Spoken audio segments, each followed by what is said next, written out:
Oke. Assalamualaikum warahmatullahi wabarakatuh. Kami dari kelompok 2, yaitu sumber hukum Islam pertama, yaitu Al-Quran. Dan anggota kelompok, saya Koko Prabowo selaku anggota kelompok 2, kemudian ada Angelina Septa, kemudian Muhammad Haris, dan juga Mutmainah. Oke, untuk definisi Quran,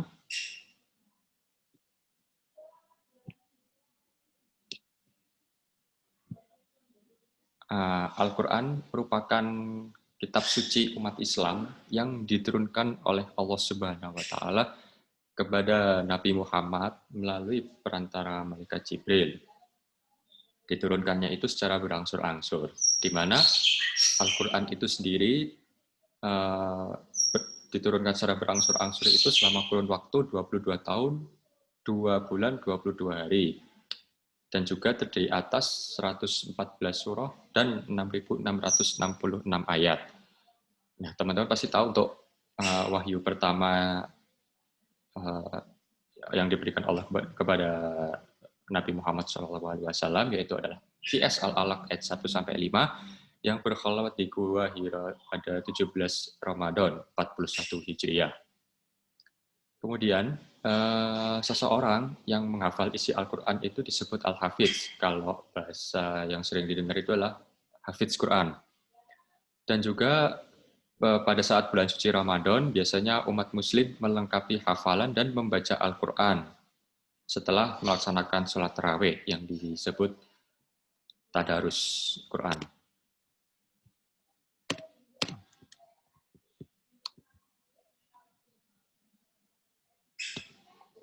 Nah, untuk istilah Al-Quran itu ada 20 kurang lebih. Itu ada Alkitab, buku, Al-Furqan, Al-Zikr, Al-Ma'idah, Al-Hukm, Al-Hikmah, Asy-Syifa, Al-Huda, At-Tanzil, Ar-Rahmat, Ar-Ruh, Al-Bayan, Al-Qalam, Al-Busyra, An-Nur, Al-Basair, Al-Balagh, dan Al-Qaul.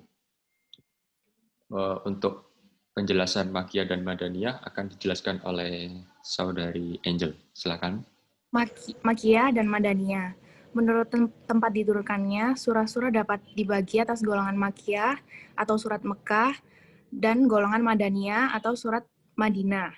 Pembagian ini berdasarkan tempat dan waktu yang diperkirakan terjadi penurunan surah maupun ayat tertentu, di mana surah-surah yang turun sebelum Rasulullah hijrah ke Madinah digolongkan sebagai surah Makkiyah, sementara surah-surah yang turun setelahnya tergolong sebagai surat Madaniyah. Surat yang diturunkan di Mekah pada umumnya surah-surah dengan jumlah ayat yang sedikit, berisi prinsip-prinsip keimanan dan akhlak, panggilannya ditujukan kepada manusia. Sedangkan surah-surah yang turun di Madinah pada umumnya memiliki jumlah ayat yang banyak, berisi peraturan-peraturan yang mengatur hubungan seseorang dengan Tuhan ataupun seseorang dengan lainnya, maupun pembahasan-pembahasan lain. Pembagian berdasar fase sebelum dan sesudah hijrah ini dianggap lebih tepat, sebab terdapat surah Madaniyah yang turun di Mekah. Selanjutnya ada penggolongan menurut jumlah ayat. Al-Sab, Al-Tiwal, atau 7 surah yang panjang. 6 diantaranya surat Al-Baqarah, Al-Imran, Al-Nisa, Al-Araf, dan lain sebagainya. Yang kedua ada Al-Mi'un, 100 ayat lebih seperti Syu'ara, Hud, Yusuf, dan lain-lain. Yang ketiga ada Al-Masani atau kurang sedikit dari 100 ayat seperti Al-Anfal, Al-Hijr, Maryam, Al-Waqiah, dan lain-lain. Dan yang terakhir ada Al-Musaffal atau surah-surah singkat seperti Ad-Duha, Al-Ikhlas, Al-Falaq, An-Nas, dan lain sebagainya.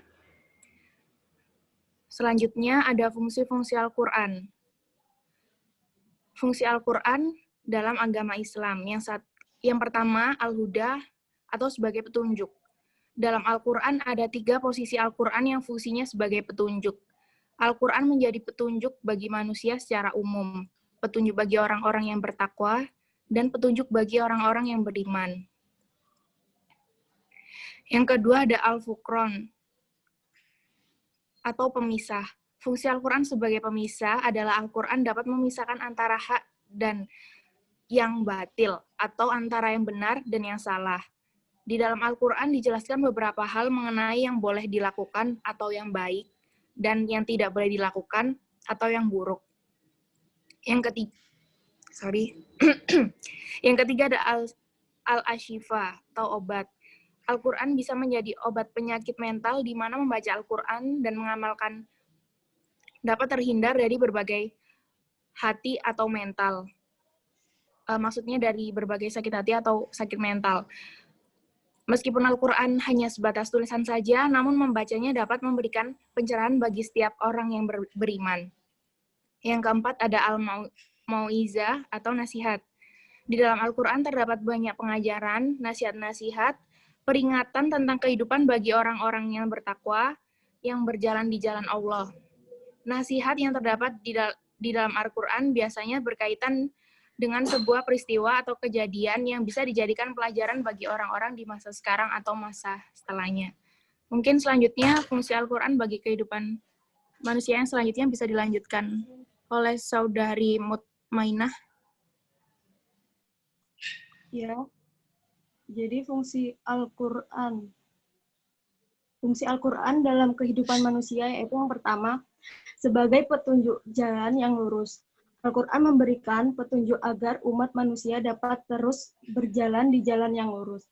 Yang dimaksud adalah manusia harus hidup dengan baik dan benar, atau dalam istilahnya adalah di jalan yang lurus. Di dalam Al-Quran sudah dijelaskan mana yang salah dan mana yang benar, serta peringatan agar terus bertakwa kepada Allah. Kedua, merupakan mukjizat bagi Nabi Muhammad SAW. Al-Quran adalah mukjizat yang diberikan kepada Nabi Muhammad SAW berbeda dengan nabi-nabi yang lain. Diberikan mukjizat seperti berbicara dengan binatang, menyembuhkan penyakit, dan lain-lain sebagainya. Al-Quran merupakan sumber dari segala sumber hukum dan menyempurnakan dari kitab-kitab yang terdahulu. Yang ketiga, menjelaskan kepribadian manusia. Fungsi Al-Quran selanjutnya adalah menjelaskan kepribadian manusia dibandingkan dengan makhluk lainnya yang ada di bumi, yaitu manusia adalah makhluk yang diberikan akal bisa membedakan baik dan buruk, dan membuatnya berbeda dengan binatang yang sama-sama ciptaan Allah.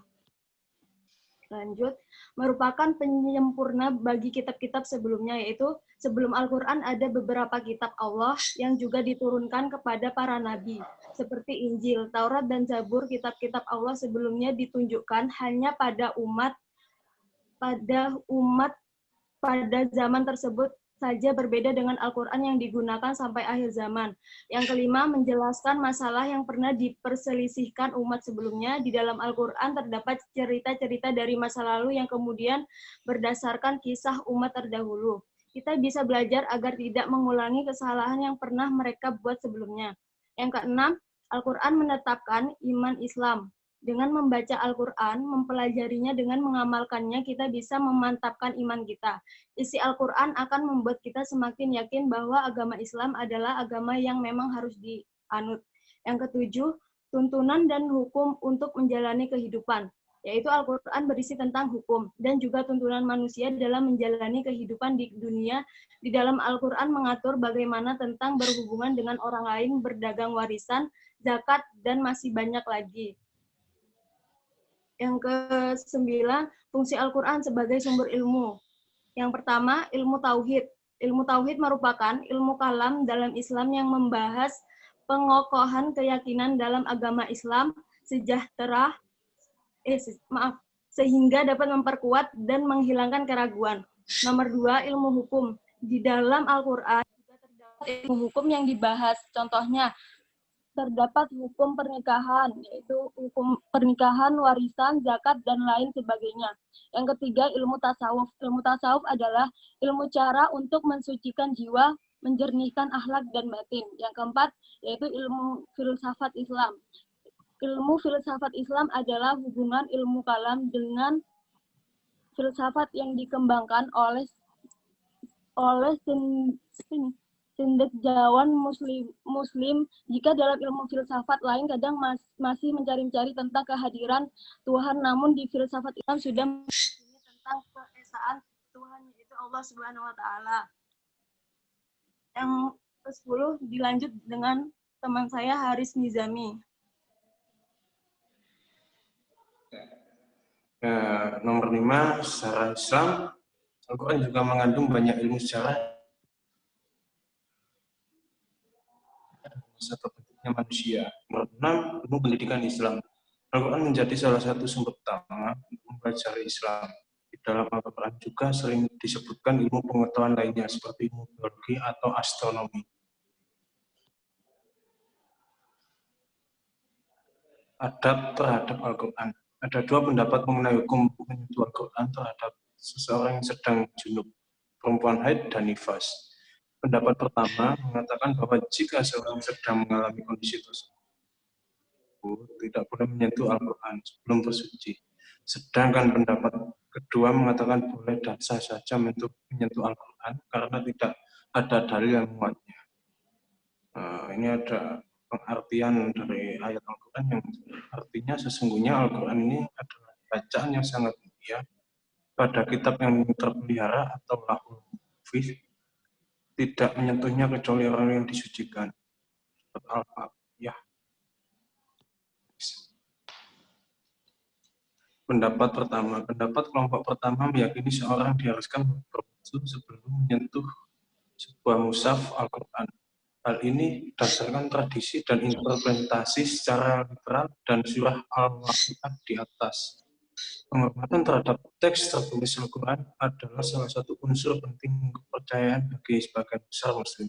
Mereka mempercayai bahwa penghinaan secara sengaja terhadap Al-Quran adalah sebuah bentuk penghinaan serius terhadap sesuatu yang suci.